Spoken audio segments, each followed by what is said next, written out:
मैं शादी के कई साल बाद हामिला हुई थी। मेरी खुशी का कोई ठिकाना नहीं था कि अब मेरे यहाँ भी औलाद होगी। मैं भी माँ बनूंगी, मुझे भी बच्चे मामा पुकारेंगे और मेरा किरदार मुआशरे और खावंद के आगे और ज़्यादा जानदार हो जाएगा। इन्हीं दिनों में मैंने अपने मियाँ साहब से पूछा, आपको बेटी चाहिए या बेटा? खुदा जो भी दे दे। खुदा का शुक्र अदा करूंगा। उन्होंने एक दिलकश मुस्कुराहट चेहरे पर बखेरते हुए जवाब दिया, जैसे कोई लाजवाब खुशी मिल रही हो। मैंने फौरन इनके होंठों के आगे हाथ रख दिया और समझाते हुए कहा, ये कबूलियत की घड़ी है। जो भी नहीं, सिर्फ बेटा या बेटी, जो भी में कुछ और भी शामिल हो सकता है। उन्होंने थोड़ा सा शर्मसार होकर दोनों कानों को हाथ लगाकर कहा, अल्लाह ताला मुझे हिदायत दे। डिलीवरी के दिन करीब आते जा रहे थे। मेरी सास मेरी देखभाल कर रही थी और मेरी घबराहट बढ़ती जा रही थी।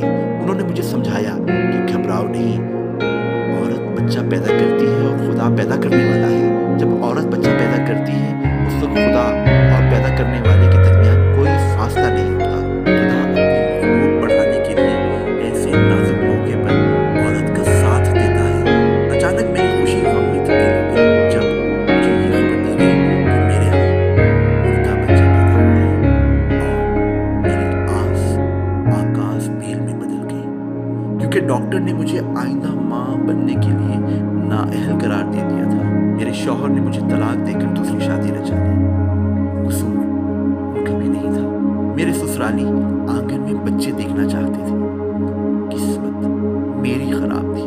मैं जिंदगी के बकिया दिन वालिद साहब के पास गुजारने लगी। हर दिन तन्हाई का कांटा बनकर गुजर रहा था। कोई मसरूफियत ना थी। कुछ ऐसे ही गर्म दिन थे। हम भी दूसरे लोगों की तरह लोड शेडिंग से तंग थे। न बिजली, न पानी, न गैस। वक्त इन तीनों चीजों का इंतजार करते हुए गुजर रहा था। हालांकि इंसान को सिर्फ एक आदत डालनी चाहिए कि इसे कोई आदत ना पड़े। रात तो किसी तौर कट जाती थी, मगर दिन बहुत तवील हो जाता। तबीयत में अजीब चिड़चिड़ापन पैदा होता जा रहा था। जिससे मिलो वो भी अजीब ज़हनी कैफियत में उलझा हुआ नजर आता था।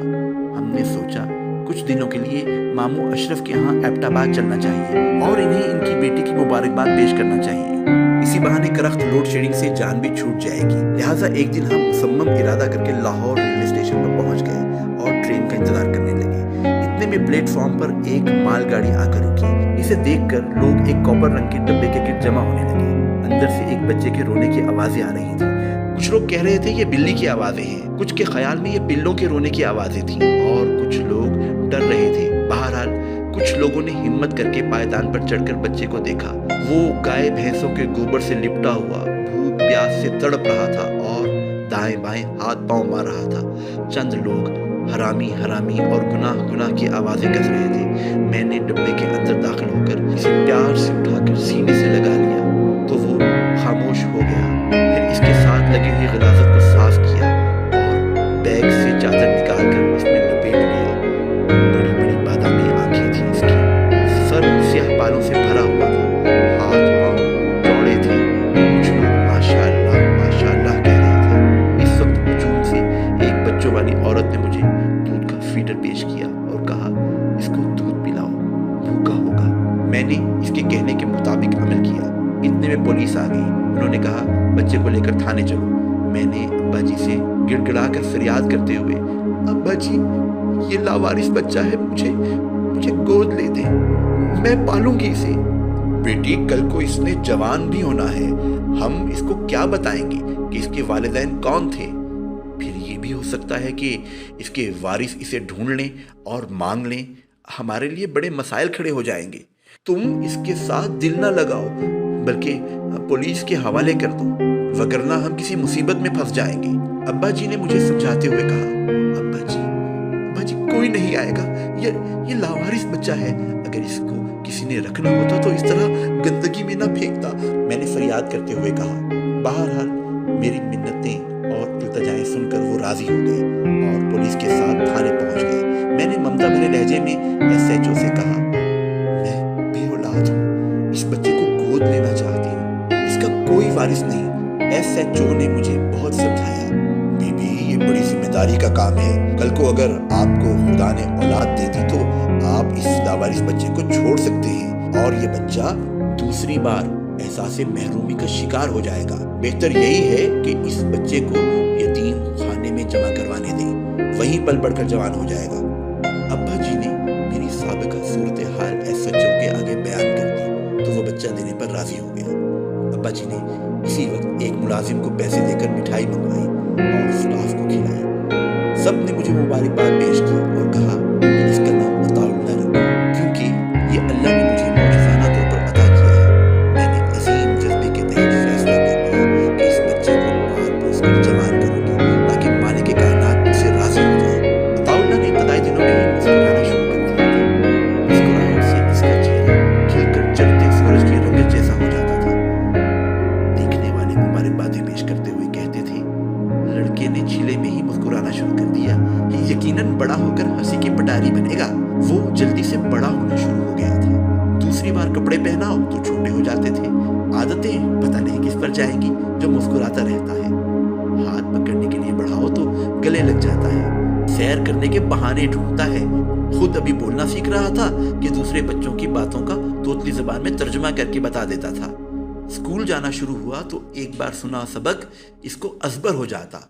नाज बरदारियां इस हद तक अंदर छुपी हुई थीं कि अपना अलग साबन रखता, जेब में हर वक्त रुमाल रखता, कपड़े बदले जाते तो इस्त्री और जूते पॉलिश होने का ख्याल भी रखता। जैसे कद बढ़ता जा रहा था वैसे ही हुस्न भी बुलंद होता जा रहा था।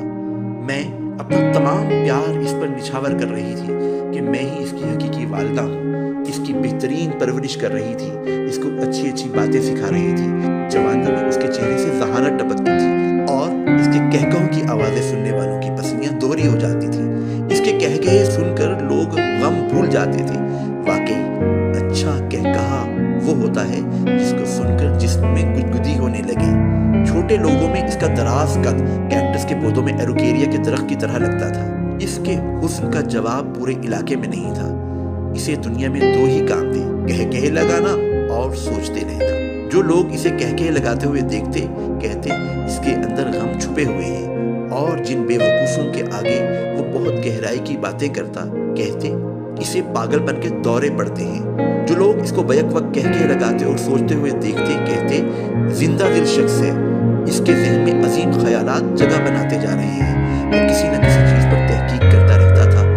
मैंने इसे एक ही बात समझाई थी कि वो खल्क़े खुदा के काम करके अजीम इंसान कहलाए। अताउल्लाह ने छत के एक छोटे से कमरे में साइंस लेबॉर्ट्री बनाई हुई थी। वो और इसका दोस्त अजमत कई कई घंटे लेबॉर्ट्री में बैठे हल्के भारी पानी पर तजर्बात करके बिजली का कोई आला बनाने के बारे में तहकीक करते रहते थे। मैं अजमत से इसकी दोस्ती की वजह से काफ़ी बेफिक्र थी, क्योंकि वो एक होनहार लड़का था। हमारे सामने एक घर काफ़ी अरसे से खाली पड़ा हुआ था। एक दिन फरोख्त हो गया और वहाँ एक छोटी सी फैमिली आकर आबाद हो गई। इस ख़ानदान में एक लड़की मुसर्रत भी शामिल थी। मैं कई दिनों से देख रही थी कि अता इस लड़की में दिलचस्पी ले रहा था। अता को आहिस्ता आहिस्ता मुसर्रत के सरापे से प्यार हो गया। वो मुसर्रत को देखकर साकित बुत की तरह खड़ा हो जाता। मुसर्रत परी चेहरा दोशीज़ाए मुजस्सम थी। वो भी हुस्न में अपना सानी नहीं रखती थी। वो अपने सुर्ख रुखसारों पर लटे लटकाए इसके सामने आकर खड़ी हो जाती थी। अता मुसर्रत की चंचल और शौक अदाओं का असीर होता गया। मौसम बहार के खिले हुए फूलों जैसा रंग था इसका। बड़ी धोखाबाज, कशिश से भरपूर शिकारी आंखें थी इसकी। गुलाबी रंग से बेइंतहा मोहब्बत करती थी। कपड़े, जूते, पर्स, चूड़ियां, मेकअप किट्स, कमरों के पर्दे सब गुलाबी रंग के इस्तेमाल करती थी, जबकि किताबों पर कवर भी गुलाबी रंग का चढ़ाती थी। नज़दीक की नज़र कमज़ोर होने की वजह से ऐनक का फ्रेम भी गुलाबी रंग का इस्तेमाल करती थी। कभी कभी तो वो कोई मावराई मखलूक मालूम होती थी, मगर पाँव बेहद खुरदरे थे। शायद इन्हें बनाने संवारने पर तवज्जो नहीं देती थी। अता और मुसर्रत कई महीनों तक वेब कैम पर एक दूसरे को देखते रहे और छुप छुप कर एक दूसरे से मिलते रहे। दोनों एक दूसरे से दूर रहना नहीं चाहते थे। एक रात मैं अता के कमरे में खाने की ट्रे लेकर गई। वो सीने पर कॉपी रखी, आंखें बंद करके गहरी सोचों में गुम बेड पर लेटा था। मैंने इससे बाज पुरस करते हुए पूछा, तुम सारा दिन मुसर्रत के ख्यालों में खोए रहते हो, रात को सोते भी हो कि नहीं? अगरचे वो मेरा बेटा था, मगर मुझे अपना दोस्त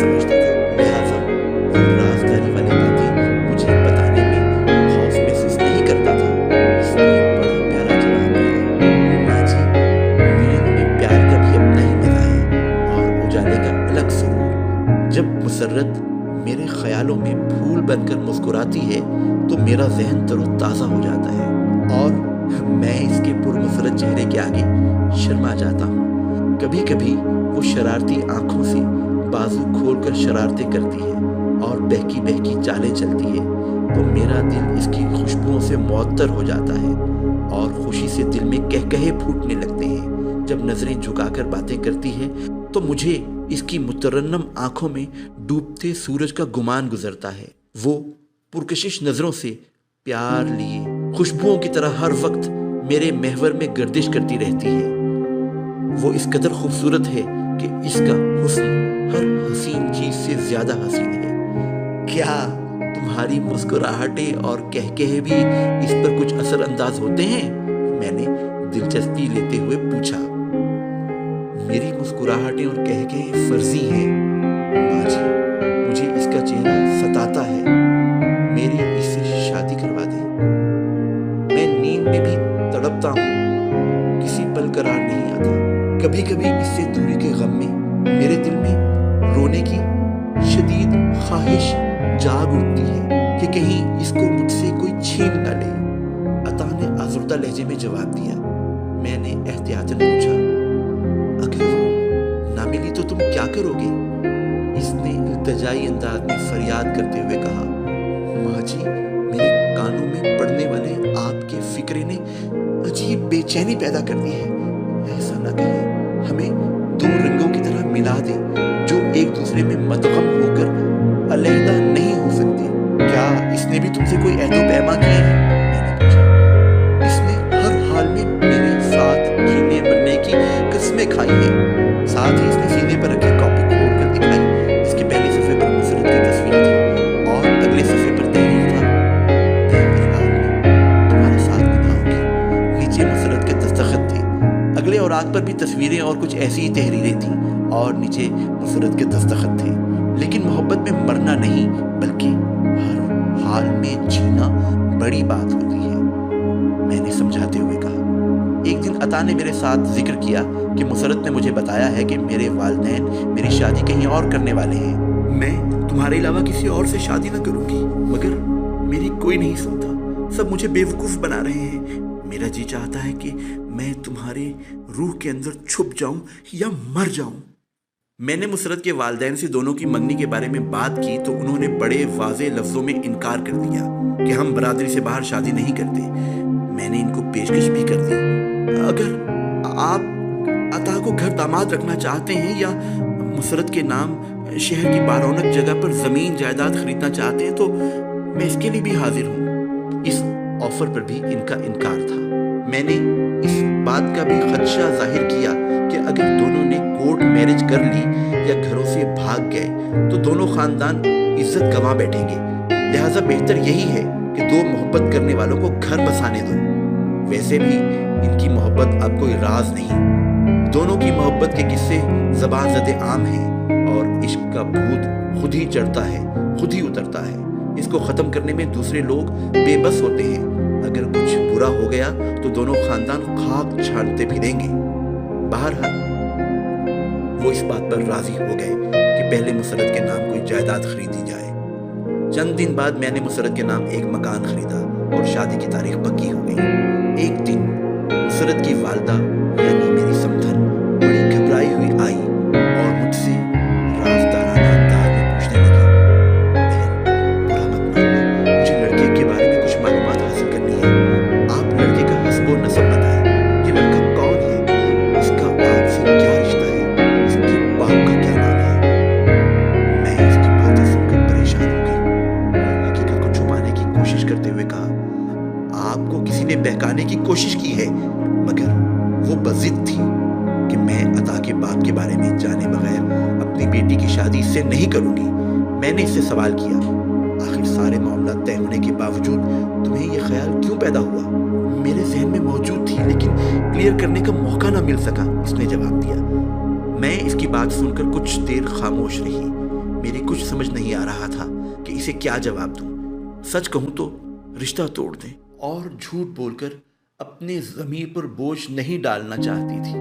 मैंने इसे सच बता देना ही मुनासिब समझा और फिर मैंने इसे सच बता दिया। वो मेरी बात सुनकर सकते में आ गई और कुछ देर मुझे बड़ी गहरी नजरों से देखती रही। मैंने इसके चेहरे के बदलते रंग और कैफियत देखकर इससे पूछा, तो क्या मैं ये समझूं कि मैं बात करते करते रुक सी गई। इसने मेरा अधूरा जुमला सुना जैसे सकते की कैफे से बाहर निकल आई हो। नहीं बहन, वो नहीं जो तुम कहना चाहती हो। मैंने पूछा, क्या वो नहीं? इसने जैसे मेरी बात सुनी ही ना हो पूछने लगी, जब तुमने इसे मालगाड़ी से उठाया था क्या दिन थे? मुझे सही तारीख तो याद नहीं। मैंने इसे महीना और साल बताया तो बताते हुए मुझे कुछ याद आ गया। मैंने कहा, कुछ तवक्कुफ करो, मैं तुम्हें सही तारीख भी बता देती हूँ, मगर इससे पहले पूछना चाहूंगी कि इन सब तफसीलात का जानना तुम्हारे लिए क्यों जरूरी है? इसने जवाब दिया, इसकी एक खास वजह है, वो मैं तुम्हें बाद में बताऊंगी। मैं अपने बेडरूम में गई और अलमारी से पुलिस कार्रवाई की रिपोर्ट ले आई और इसके सामने रख दी। इसने रिपोर्ट पढ़ते ही धाड़े मार मार कर रोना शुरू कर दिया। मैं घबरा गई कि एकदम इसकी ऐसी कैफियत क्यों हो गई। फिर इसने मुझे बताया, ये मेरा बेटा है, मैंने इसे मालगाड़ी में डाला था। इसका जवाब सुनकर मेरे पांव तले से जमीन निकल गई और रोंगटे खड़े हो गए कि मेरे खुदाया, ये क्या हो रहा है? फिर मैंने पूछा, तुमने ऐसा क्यों किया था? इसने कहा, मेरे साथ प्यार में किसी ने धोखा किया था, मैं हामला हो चुकी थी। अपने गुनाह को छुपाने के लिए मैंने लड़के को जन्म देकर जिंदा ट्रेन के डब्बे में डाल दिया था। मैं इसको मारकर दूसरा गुनाह नहीं करना चाहती थी, मगर आज मैं दोनों की शादी करके एक और गुनाह करने वाली थी। इस औरत के इंकशाफ ने मेरे दिमागी शरियाने तोड़ मरोड़ कर रख दी। वो औरत मेरे आगे हाथ जोड़कर वापस चली गई और अगले दिन सामने वाला मकान खाली हो गया। अता को कुछ बताना और छुपाना मेरे लिए बड़ा मसला बन गया था कि मैं इसे कैसे हैंडल करूं। इसे कुछ कुछ अंदाजा हो चुका था या वो हमारी बातें सुन चुका था। वो बहुत उदास और खोया खोया रहने लगा। इसके दिल में एक कसक पैदा हो चुकी थी। एक रात 12 बजे के करीब अता के कमरे से चीखों की आवाजें बुलंद हुई। मैं मुश्किल से आंखों के पपोटे खोलकर खड़ी हो गई कि इस वक्त चीखों की आवाजें कैसी और कहां से आ रही हैं। जैसे ही मेरे आवाज ठीक हुए मुझे महसूस हुआ कि ये आवाजें तो अता के कमरे से आ रही हैं। मेरा दिल अता की दिलदोज चीखों से फटने लगा और कनपटियों से खौफ की लहरें गर्दिश करने लगी। ऐसे मालूम हो रहा था कि अता के कमरे में बदरूहें चिंगाड़ रही हों। मैं इसके कमरे की तरफ दौड़ी। इसके कमरे से शोले बाहर निकलने की कोशिश कर रहे थे। दीवारें लरज रही थीं। अंदर से चीजों के चटकने की आवाजें आ रही थीं। बाहर खिड़कियों और दरवाजों पर लगे रंग अजीब घिनौनी शक्लों का मंजर पेश कर रही थी। मैंने हैरत और कश्मकश में दरवाजा खोलने की कोशिश की तो नाकाम रही। आखिर एक भारी कुर्सी उठाकर मैंने दरवाजे पर दे मारी और एक धमाके की आवाज से खुल गया। कुछ शोले और धुआं मेरे जिस्म से टकराए। मेरा चेहरा थोड़ा झुलस गया। सामने अता तड़प रहा था और आग के शोले सांपों की शक्ल में इसके चारों तरफ लहरा रहे थे। मैं वापस मुड़कर एक कंबल लाने के लिए भागी और वापस आकर जल्दी से इसके जिस्म को कंबल में लपेट लिया और वो एक दूध पीते प्यासे बच्चे की तरह मेरे जिस्म से चिमट गया और धाड़े मार मार कर रोने लगा। मैंने इसके पुरदर्द आंसू साफ किए और तसल्लियां दी। तुम्हें कुछ नहीं होगा, तुम्हें सिर्फ मेरे लिए जीना है। वो एक ही बात दोहराए जा रहा था, मैं मरना चाहता हूं। अचानक अता मेरी तरफ ऐसे देखने लगा जैसे ये इसकी आखिरी सांसों का वक्त हो।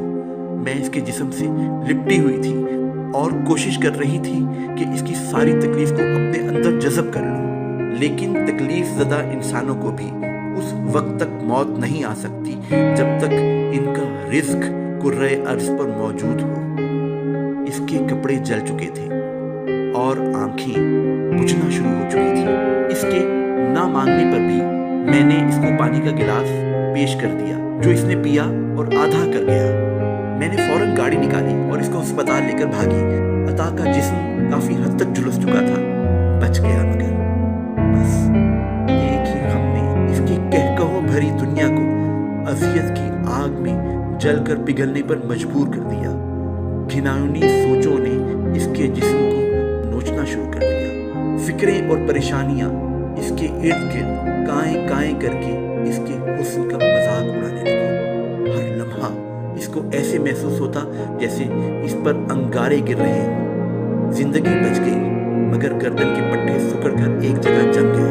दोनों कंधे हिलाए बगैर मुड़ नहीं सकते थे। कमजोरी और नकाहत में दवा और खाना भी मैं इसको खिलाती। इसके रोज बरोज गिरती सेहत देखकर मैं भी दिमागी परेशानी में मुब्तला हो गई। पहले वो थोड़ा सा पागल हुआ, फिर ज्यादा हो गया। आहिस्ता आहिस्ता मुकम्मल से भी ज्यादा। इसके दिमाग का कुछ हिस्सा मर गया, मगर जिस्म पूरा जिंदा था। अपनी तरफ से दुनिया में वो था और इसकी तन्हाई। एक पागल दर्द इसके अंदर बस गया था। दुनिया इसको खाली खाली लगने लगी थी और वो खलाओं को घूरता रहता या खुद कलामी करता रहता या किसी भी कपड़े को पकड़कर गांठें मारता रहता, जैसे अपनी तरफ से किसी की गर्दन मरोड़ रहा हो। बाज औकात वो उल्लू के बैल की तरह एक ही जगह घूमता रहता। आहिस्ता आहिस्ता इसने चीज़ों और लोगों को नुकसान पहुंचाना शुरू कर दिया। बच्चों के लिए तो वो अच्छा खासा तमाशा बन गया। वो इसको पागल पागल की आवाज़ें कसते। अब मेरे लिए इसके सिवा कोई चारा न था कि मैं इसको पागल खाने ले जाऊं। आखिर पागल खाने में रहने वाले भी तो किसी के बेटे, किसी के भाई, किसी के बाप होते हैं। आज मेरा राज दुलारा, मेरा अता पागल खाने में है। पता नहीं कौन से ऐसे हिसाब हैं जो वो करता ही चला जाता है, मगर न उसके हिसाब खत्म होते हैं और न ही वो खलाओं में संदेशे भेजते थकता है। मेरी जिंदगी जख्म जख्म हो चुकी है। किस्मत किसी रूठे यार की तरह सुख की छाया भी सर पर नहीं छोड़ती। आप सबसे गुजारिश है कि दुआ करें, खुदा मेरे अताउल्लाह की मुश्किल आसान कर दे और एक दुखी माँ की ममता भी करार पा जाए।